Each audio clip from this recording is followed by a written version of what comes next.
down, I know you got me, baby. Ya, Assalamualaikum warahmatullahi wabarakatuh. Kembali lagi bersama saya, Fani Sabrina. Pada kesempatan kali ini, saya akan membahas mengenai bab 8, yaitu Accessing Command Line. Nah, apa saja yang akan kita pelajari pada materi kali ini? Yang pertama, Change Language in Debian. Yang kedua, pengenalan basic terminal. Yang ketiga, password root pada Ubuntu.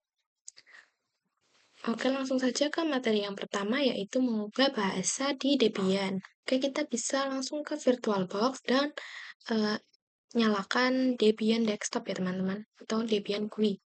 Oke, jika sudah masuk ke Debian-nya, kita akan cari ya teman-teman, kita cari terminal. Ini kita buka terminalnya. Nah, di terminal inilah kita akan mengubah bahasanya. Di sini saya masih menggunakan bahasa Indonesia. Kemudian kita akan mengubahnya ke bahasa Inggris. Untuk mengubah bahasa, kita harus masuk ke root dulu, teman-teman. Nah, di sini kita bisa menggunakan perintah S, kemudian enter. Kemudian kita masukkan kata sandi root kita. Jika teman-teman ingat sebelumnya pada instalasi Debian itu kita masukkan dua password. Yang pertama itu password untuk root, kemudian yang kedua itu password untuk login ke server kita. Nah, ini kita masukkan password root. Untuk passwordnya itu memang ketika kita masukkan, emang dia tidak terlihat ya teman-teman. Kemudian kita langsung enter. Nah, ini kita sudah masuk ke rootnya ya teman-teman. Oke, kita langsung saja akan mengubah bahasanya menggunakan perintah sudo dpkg strip reconfigure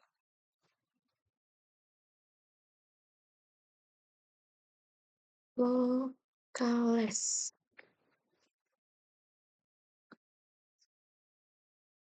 Lalu kita enter. Nah, jika muncul seperti ini kita oke.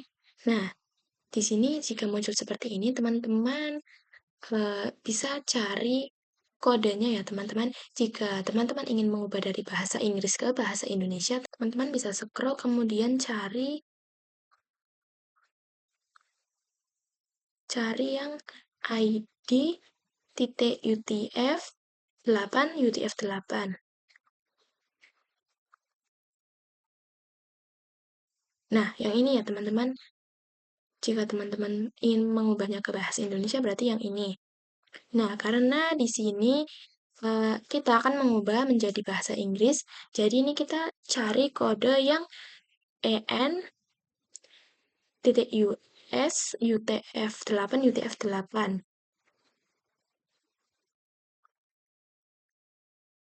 Nah, yang ini teman-teman. Yang IN strip US titik UTF 8 UTF 8. Nah, untuk memilihnya kita bisa arahkan merah-merahnya ke yang mau kita pilih, kemudian bisa klik spasi. Nah, lalu dia akan muncul bintang-bintangnya. Oke, langsung saja kita enter, teman-teman.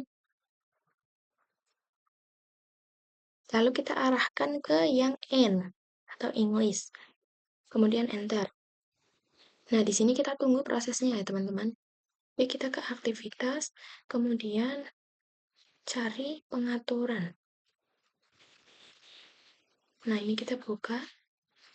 Nah, ini kita bisa cari wilayah dan bahasa. Terus kemudian ini kita klik.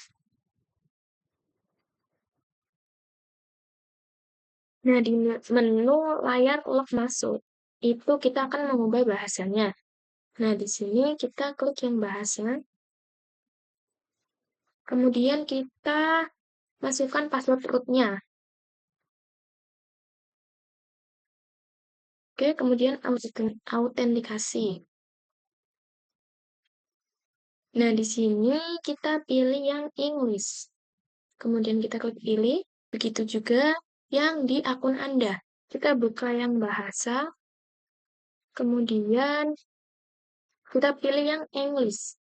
yang United States ya teman-teman. Kemudian kita klik ini, kita akan merunning ulang teman-teman. Ini kita bisa langsung power off saja. Kita power off, kemudian kita running ulang. Kemudian kita login dulu teman-teman. Nah, setelah kita masuk, teman-teman bisa lihat sendiri di sini di bagian atas, kita mengubah ke bahasa Inggris, maka itu akan ditampilkan pada bulannya ya teman-teman. Oke, jika kita sudah login, saat kita sudah masuk, maka itu akan muncul pemberitahuan seperti ini teman-teman. Nah, itu menandakan apakah kita akan mengubah nama file dari yang sebelumnya ke bahasa yang sekarang. Nah, di sini kita akan mengupdate teman-teman. Kita bisa klik yang update names. Nah, oke, ini bahasanya sudah terganti ya teman-teman. Oke, langsung saja ke pembahasan selanjutnya yaitu pengenalan basic terminal.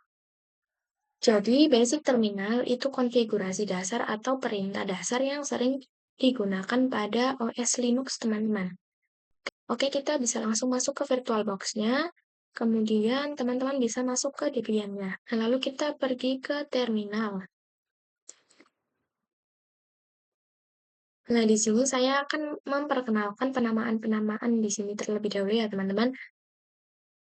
Nah, kita mulai dari nama yang sebelum tanda @ ini, teman-teman. Yang ini. Nah, jadi ini merupakan nama yang digunakan sebagai username yang biasa untuk kita login, teman-teman. Lalu, untuk nama yang setelah tanda @ ini, nah, untuk nama yang ini itu merupakan hostname atau penamaan jaringannya ya, teman-teman. Nah, bagaimana sih cara mengecek username dan hostname kita itu apa? Nah, di sini untuk mengeceknya, teman-teman bisa ketik perintah who am I atau who am I. Kemudian ini kita enter. Nah, di sini username-nya itu Fanny ya, teman-teman. Kemudian kita akan mengecek hostname kita dengan mengetik perintah hostname ctl. Kemudian kita enter. Nah, di sini hostname-nya itu Debian ya, teman-teman. Kemudian chassis-nya di sini itu yang saya VM atau virtual mesin ya, teman-teman. Mungkin jika nantinya teman-teman praktik menggunakan perangkat aslinya, itu chassis-nya mungkin akan berubah ya, teman-teman, atau akan berbeda. Kemudian untuk virtualization-nya itu di sini karena saya menggunakan VirtualBox, jadi virtualization-nya itu Oracle, teman-teman. Nah, mungkin juga jika teman-teman praktik menggunakan perangkat aslinya, virtualization-nya itu juga akan berbeda. Nah, hostname ini tujuannya digunakan sebagai penamaan untuk meremote jarak dekat maupun jauh ya, teman-teman. Oke, teman-teman, ini kita bisa clear aja. Lalu, apa sih yang dimaksud dengan tanda lengkung ini, teman-teman? Tanda lengkung ini itu menandakan bahwa kita sedang berada di home directory.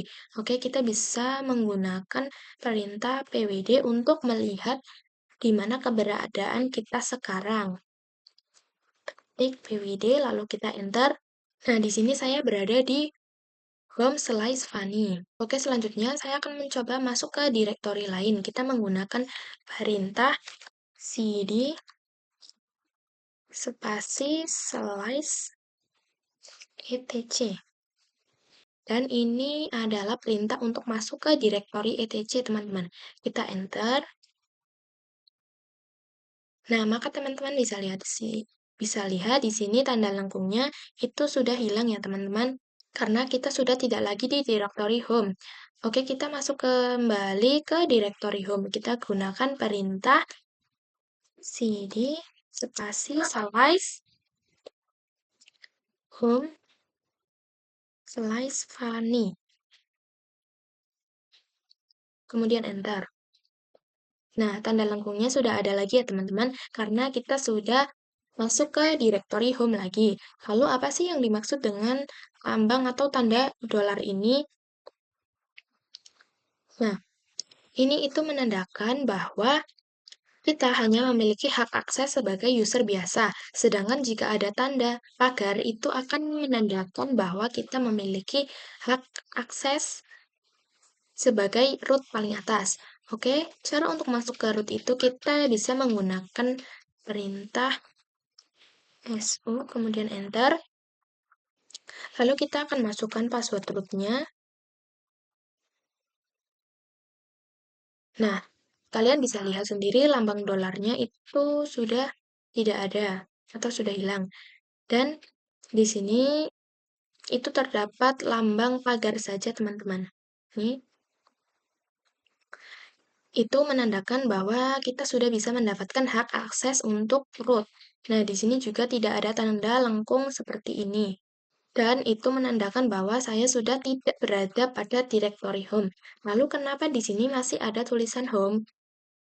Jadi teman-teman itu menandakan kalau home di directory user biasa dan home directory root itu berbeda. Oke, di sini saya akan masuk ke home directory-nya root. Kita bisa menggunakan perintah cd spasi slice root.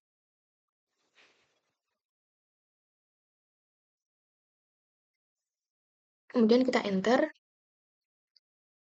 Nah, kalian bisa lihat sendiri tanda lengkungnya sudah ada lagi dan itu menandakan bahwa saya sedang berada di home directory-nya root. Oke, untuk keluar dari root itu kalian bisa menggunakan perintah exit. Kemudian kita enter. Nah, oke, di sini kita sudah kembali sebagai user biasa. Oke, kita ke pembahasan berikutnya yaitu password root pada Ubuntu. Langsung saja kita akan membuat password root pada Ubuntu. Kita pergi ke VirtualBox. Nah, jika kita ingat kembali teman-teman bahwa pada saat instalasi Ubuntu pada VirtualBox maupun VMware, itu kita tidak dimintai password untuk root. Dia hanya meminta password untuk login ke servernya saja. Nah, gimana caranya untuk membuat password root pada Ubuntu? Nah, kita bisa langsung praktikkan saja. Oke teman-teman, jadi di sini saya sudah login ke Ubuntu servernya.